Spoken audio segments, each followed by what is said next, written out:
का कहर जारी है।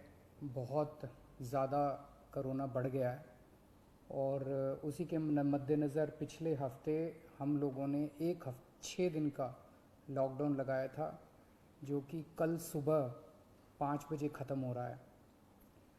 जिस तरह से तेज़ी से केसेस बढ़ रहे हैं दिल्ली के अंदर, उसको देखते हुए ये लॉकडाउन लगाना बहुत ज़रूरी हो गया था।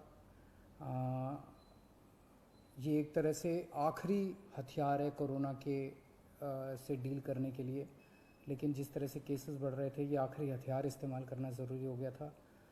लेकिन अभी भी कोरोना का कहर जारी है और कोरोना कम नहीं हो रहा। तो इसीलिए उसके मद्देनज़र कई लोगों के भी, जनता के बीच में भी जब हम लोगों ने बात करने की कोशिश की, सबका मत यही है कि लॉकडाउन को भी और बढ़ाना चाहिए।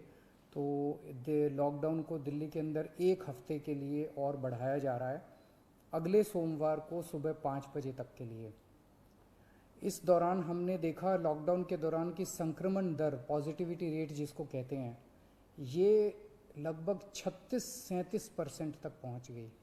आज तक इतनी संक्रमण दर हमने दिल्ली में तो नहीं देखी, बाकी दुनिया भर में हो सकता हुई हो कहीं पे, लेकिन 36-37% तक संक्रमण दर पहुंच गई।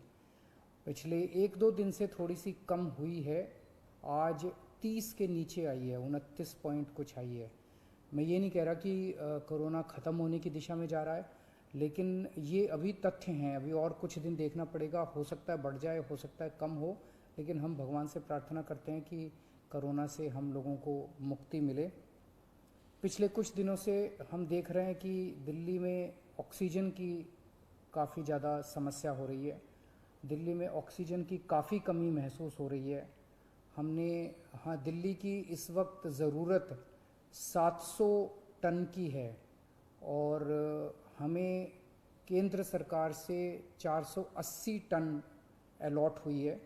कल 10 टन और अलॉट किया केंद्र सरकार ने, 490 टन अब दिल्ली को अलॉट हुई है। लेकिन ये पूरी अलॉटमेंट भी अभी दिल्ली में नहीं आ रही है, इसका भी काफ़ी कम, एक तरह से कल 330-335 तक ही दिल्ली पहुंची है। तो 700 टन की ज़रूरत है इतने कोरोना की महामारी में, उसके मुकाबले में 330-335 ही पहुंच रही है। ये दिल्ली जो ऑक्सीजन की कमी है, दिल्ली के अंदर ऑक्सीजन पहुंच नहीं रही है, जगह जगह से जो ऑक्सीजन आनी है, ये एक बहुत बड़ा कारण है जो ऑक्सीजन की कमी जगह जगह अस्पतालों में महसूस हो रही है। लेकिन हमारे ऑफिसर्स, हमारे सभी मंत्रीगण, हमारे सभी लोग रात रात भर पिछले कुछ दिनों में, जब से ऑक्सीजन की कमी हुई है, एक एक अस्पताल जहाँ जहाँ कमी है वहाँ सप्लायर से, मैन्युफैक्चरर से, ट्रक ड्राइवर से जो लेके आ रहा है उससे फ़ोन कर करके कोशिश कर रहे हैं कि समय पे अस्पताल में पहुँचे। मैं ये नहीं कहूँगा कि सारी कोशिशें कामयाब रही, कई जगह फेल भी हुए हम लोग, और कई जगह हम समय पे ऑक्सीजन पहुंचाने में हमारी टीम कामयाब भी हुई। तो सबसे पहले तो मैं उनको जो रात रात भर काम करके और अस्पतालों तक ऑक्सीजन पहुंचाने की जो लोग भी कोशिश कर रहे हैं, उन सबका मैं धन्यवाद करना चाहता हूं कि इतने मुश्किल समय में इतनी मेहनत कर रहे हैं। क्योंकि ऑक्सीजन इतनी इस वक्त कीमती है, इतनी कम है, तो उसका मैनेजमेंट करना बहुत ज़रूरी है। तो उसको मैनेजमेंट करने के लिए भी अब कल से ठोस कदम उठाना चालू किया। हमने एक वो पोर्टल टाइप बनाया है और ऑर्डर जारी कर दिए गए हैं, जिसमें हर 2-2 घंटे में मैन्युफैक्चरर से लेके और अस्पताल तक, एंड यूज़र तक, हर एक को 2-2 घंटे के अंदर अपनी ऑक्सीजन की पोजीशन बतानी पड़ेगी। कि मैन्युफैक्चरर को बताना पड़ेगा कि पिछले 2 घंटे के अंदर कितने ट्रक उसके निकले, सप्लायर को बताना पड़ेगा कि कितने ट्रक उसके दिल्ली के अंदर, दिल्ली की तरफ जा रहे हैं, अस्पतालों को बताना पड़ेगा कि पिछले 2 घंटे में कितनी इस्तेमाल हो गई, कितने घंटे की और बच गई। ये सारी चीज़ें ताकि दिल्ली सरकार को पता रहे कि कहाँ कमी आने वाली है।